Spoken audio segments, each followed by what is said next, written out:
Hello, everyone, and welcome back to the Cultural Curriculum Chat podcast, where we explore culture, equity, education, and the human stories that help us build more inclusive communities. I'm your host, Jebeh Edmunds, educator, cultural consultant, and author of the novel The Orange Blossom, a story rooted in resilience, identity, and the search for purpose. If you're new here, this podcast is where we have courageous conversations about culture, identity, leadership, and the systems that shape our lives. And today's conversation is one I believe will stay with you long after this episode ends. Today, I am honored to welcome Daniel Hodges. Daniel is a thought leader on accessibility and authentic inclusion of people with disabilities. He is the president and co-founder of the Pieces of Me Foundation, a nonprofit organization dedicated to transforming society through community education, professional training, and resources that break the stigma surrounding disabilities. Daniel was born blind and lives with multiple disabilities, yet his journey defies the expectations that others placed on him early in life. In fact, there was a time when the school system believed he was incapable of learning enough to function independently as an adult, so much so that he missed grades 7 through 11 entirely.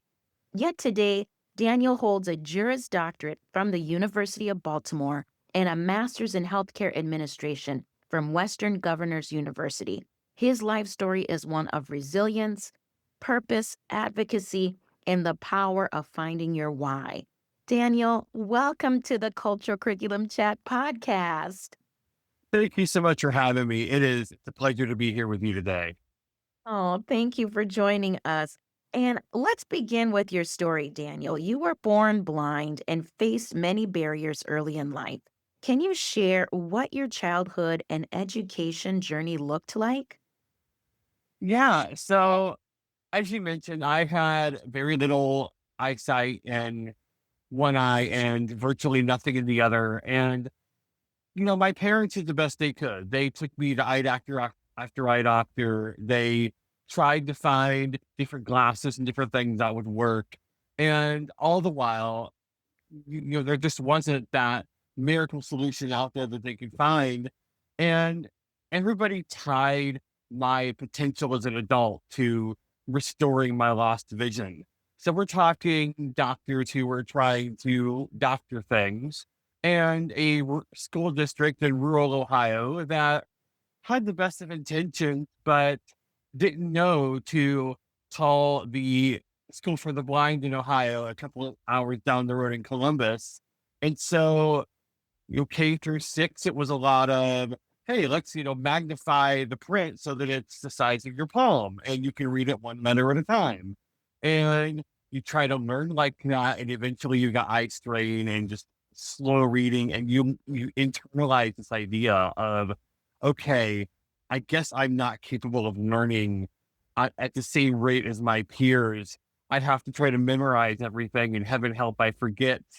Heaven help me if I forget some component of the assignment I'm supposed to do for homework tonight, those sorts of things.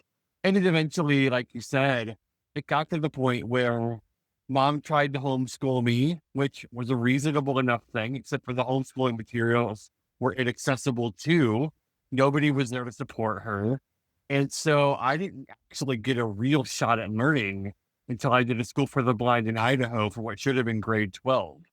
So that was my K-12 in a nutshell. And yeah, like you mentioned, all along the way, you had, oh, well, he's smart for a kid who can't see, or, he does his best and he's got a great memory. And the occasional professional who would come in and say, well, given his vision loss, all he'll ever be able to do is cane chairs. Wow. Wow.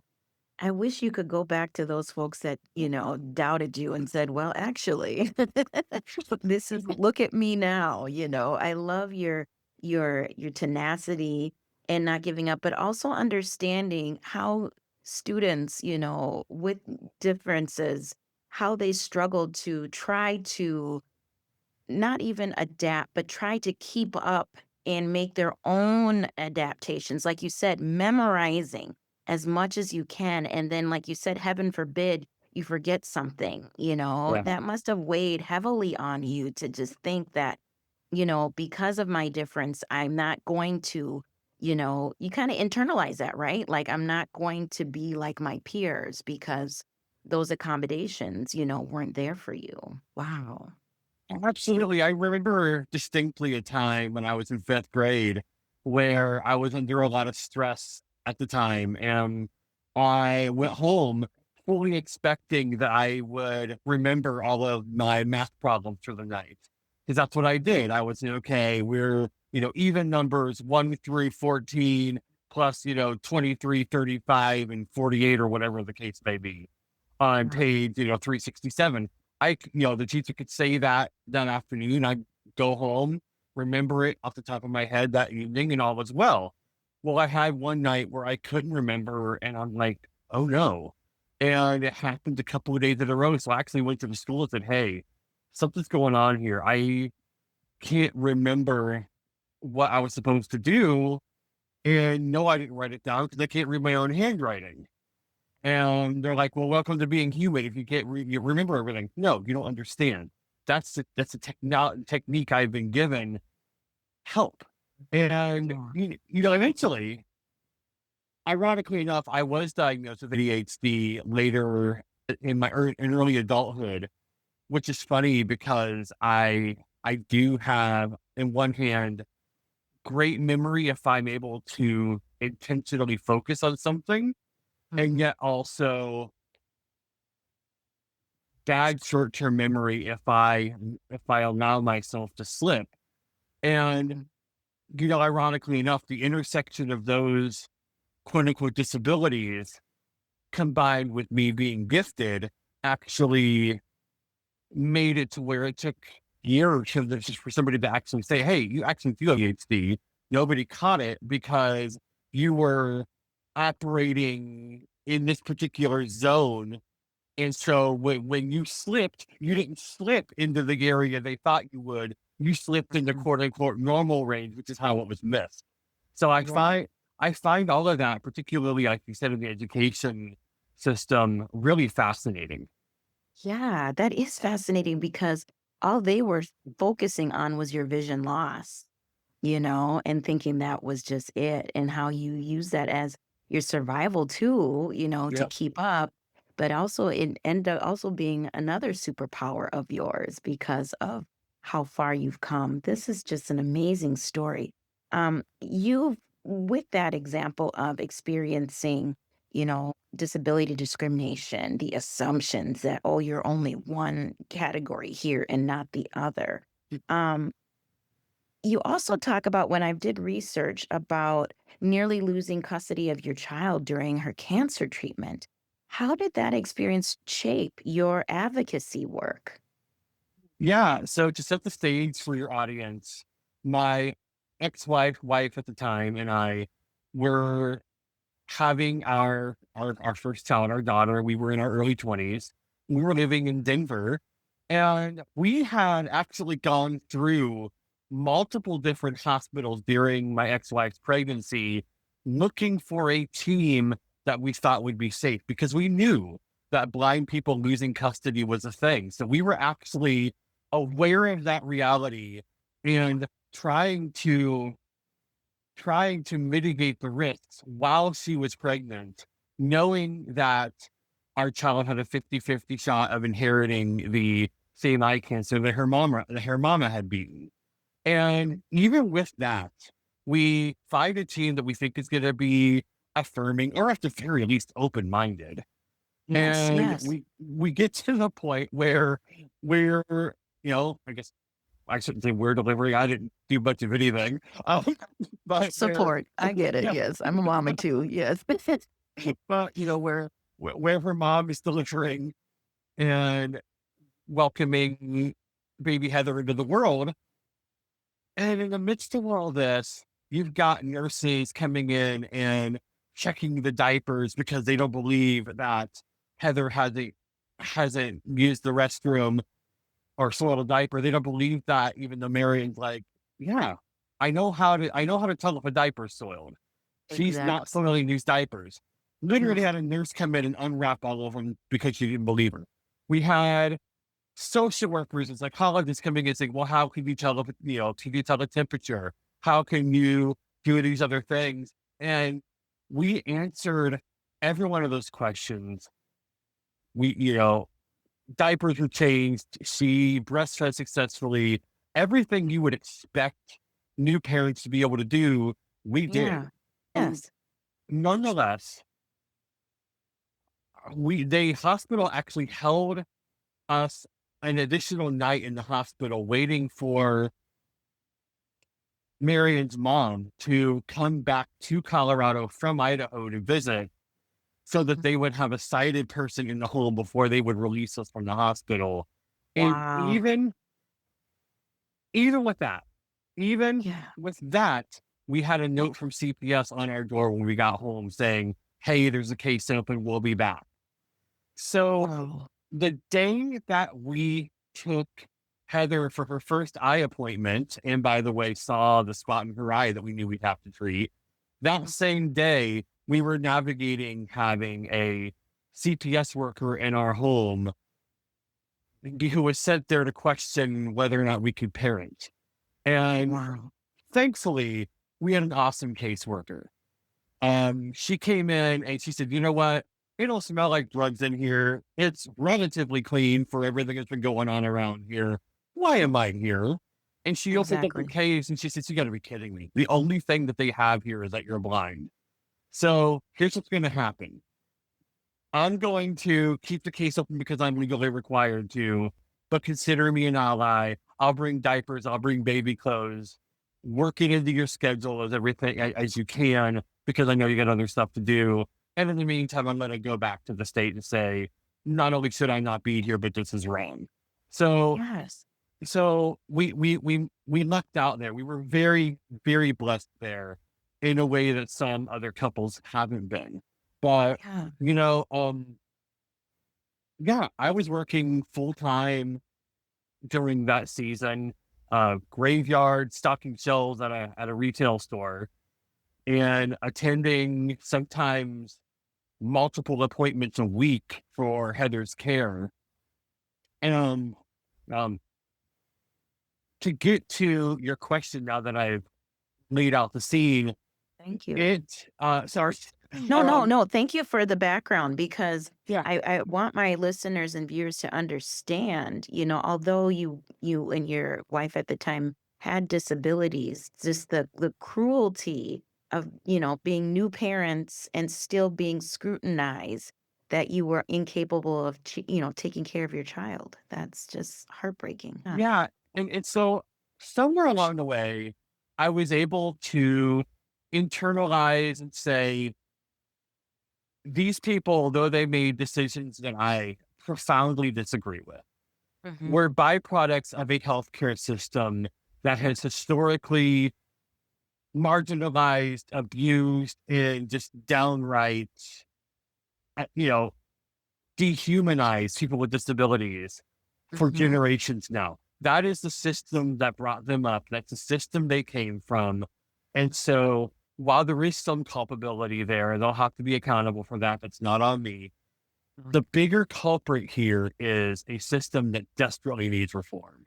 So, eventually 10 years later, I found myself being challenged by a couple of mentors to go to law school to really do something about this stuff. And my original intent was to practice at the intersection of healthcare and civil rights. And eventually that morphed into starting Pieces of Me with my cousin. And it all came back to we we can't keep fighting these battles on an individual level. We have to get to the root of the problem. We have to get better training out there. We have to have an opportunity for providers, for staff, for people who are in positions of influence to have their questions answered in a setting that is helpful and healthy so that when they encounter someone with a disability, they're able to be diligent and curious and necessary, but not skeptical to the point where they're actually making professional judgments that are deeply harmful. Yes, especially with those biases. And may I ask, how is your daughter doing now?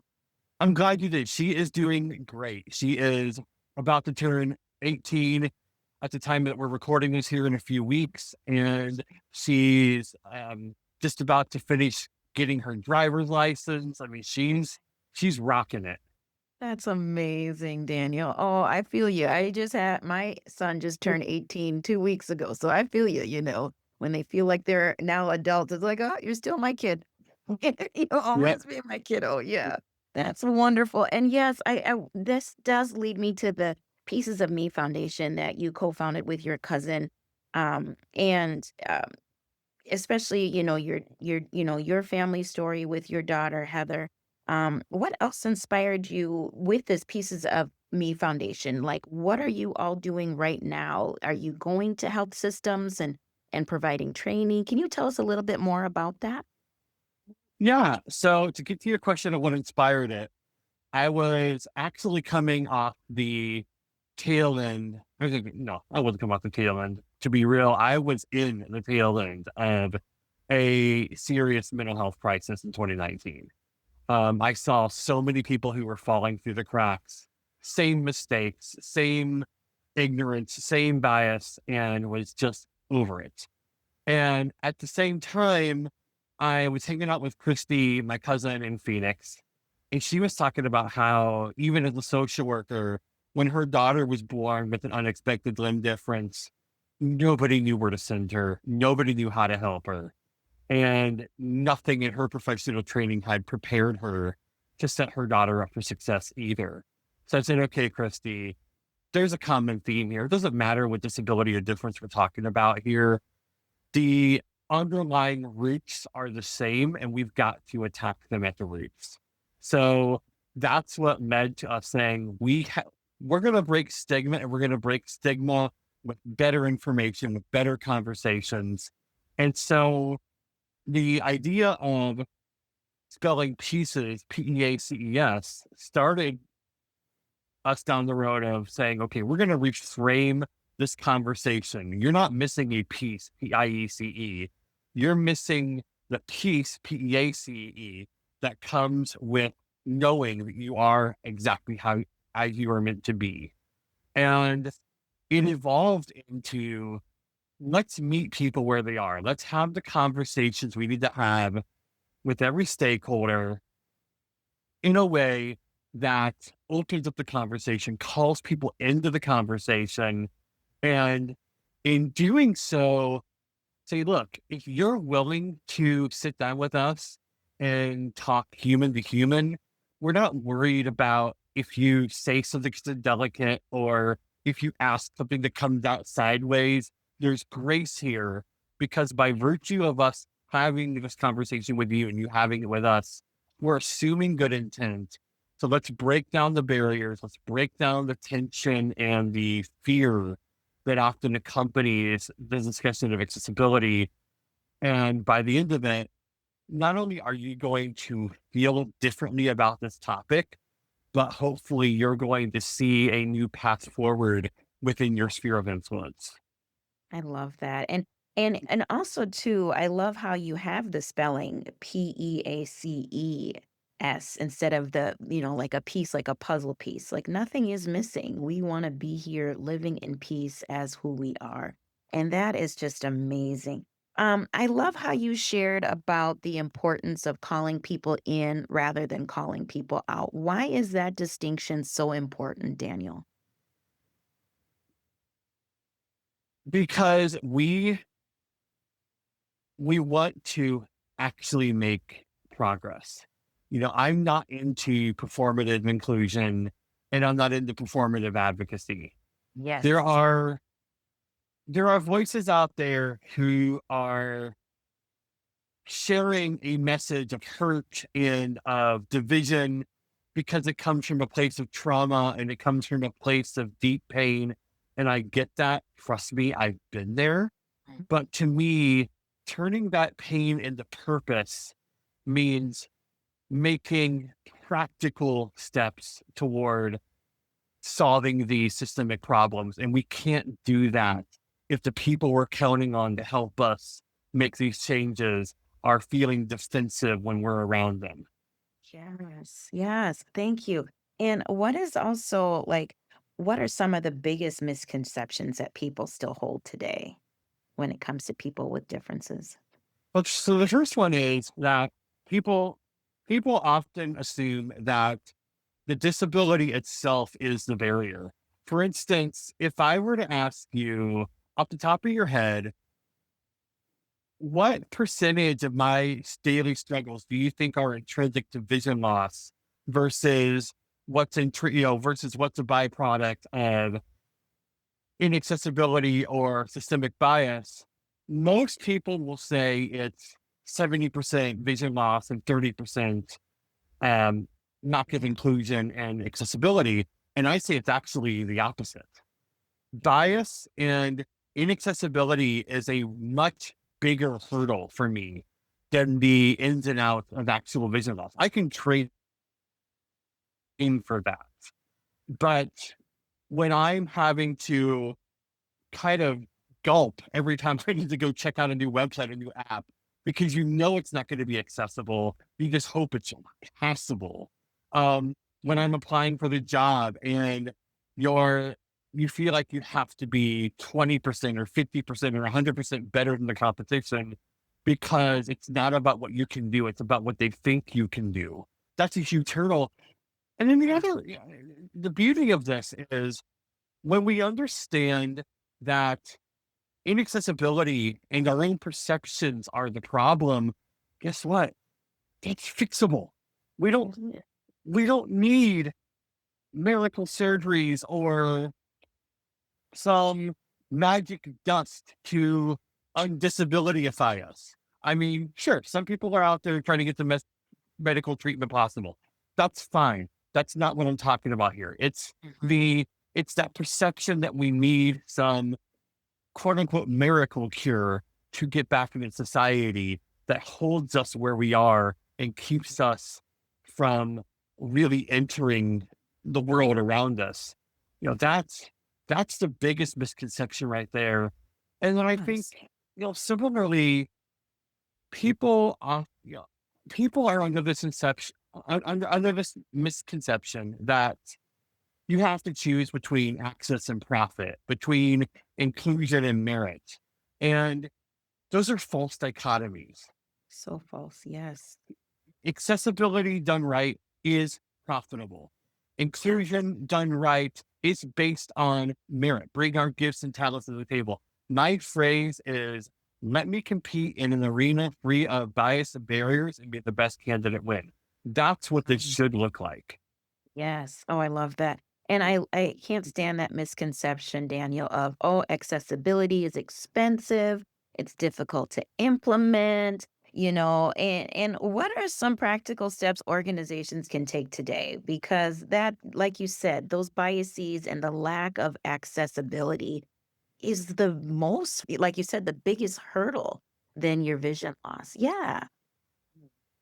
Step number one, get curious. So Yes. many things are just based on understandable, yet completely false assumptions.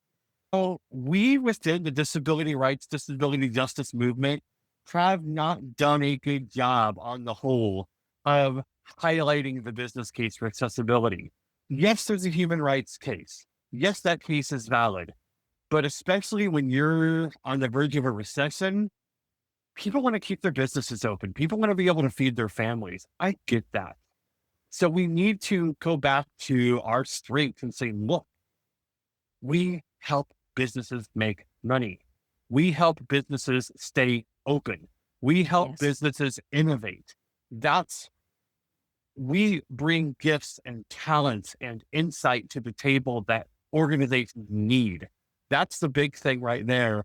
And as we reframe that conversation, that is that's where the magic happens. So if you're out there wondering what to do, yeah, you can reach out to pieces, you can reach out to a number of other organizations, especially organizations that are disability led. We are the experts in our field. Yes, Um, that part. yeah, yeah. So, that is the big thing right there. And if you're a small team and you're like, I just don't know, I don't know what to do, I don't know where to turn. If you're somebody who understands the concept of, say, design thinking or high level problem solving, you've already got the tools to do this. If you know how to do design thinking or similar thought process, you know how to set up the accommodation process right with the right feedback. If you are into things like working genius theory or job crafting or any of those other similar things, you're already on the path to helping design roles that can be inclusive. All we got to do is sprinkle in a little subject matter expertise to do what you're doing, and you're going to be in a much different spot. That's the beauty of this. Yeah, it is the beauty of it. And like you said, that sprinkle, that audit, be curious, ask the experts who that is their lived experience, what best to learn from them. Oh man, Daniel, this has been such a wonderful conversation with you today. One last question before we go. Where can our listeners and viewers find your amazing work and the Pieces of Me Foundation that you have? Yes. So we are piecesofme.org, and you can find more about how to support us, time, talent, and treasure. We're always looking for people to join the community, and you don't have to have a disability. You don't even have to be someone who's familiar with accessibility to be part of what we're doing. I'll tell you, some of our best board members, some of our best advisors, our best volunteers have come into this field saying, I'm new to this topic, but I'm an expert in this other thing. How can I add to what you're doing? And it has made us so much stronger. So please visit the website. If this speaks to you, let's get you involved. Also, I'm on LinkedIn, Daniel Hodges, JD, MHA. Would love to connect with any of your listeners. We're actually launching something called the Access Opportunity Tour, which is going live. We're running a pilot project for it right now. And all of that is helping organizations of all kinds, businesses, healthcare, nonprofit, houses of worship, small government, we don't care. Whatever organization we can help. And it's about listening. Where are your pain points? What are your goals? What have you tried? How can we help you make a breakthrough that leads you to that next place, not by telling you what to do, but by helping you discover those insights that are sustainable, replicable, and relevant to you? If that sounds good to you, please reach out on LinkedIn or piecesofme.org. Let's get you started. I love that. Thank you so much, Daniel. And thank you for sharing your story and your work and how we can create a world where everyone has the opportunity to thrive together. And, your journey reminds all of us that adversity does not define us, but how we transform it into purpose absolutely can. And I'm just blown away by your talent, your grit, and, you're just so easy to talk to and break it down for all of us that you don't have to have a difference in order to make a difference, in order to work alongside each other. So thank you so much, Daniel. And I will have all of Daniel's information, his Pieces of Me website, his LinkedIn, so you can continue to reach out to Daniel and see what we all can do together. And if this conversation resonated with you today, please share it with anyone who is willing to keep moving forward when it comes to inclusivity. Thank you all again for listening and watching on YouTube. Until next time, remember these courageous conversations help us move forward together. Thanks again, and I'll see you here, same time, same place next week. Bye.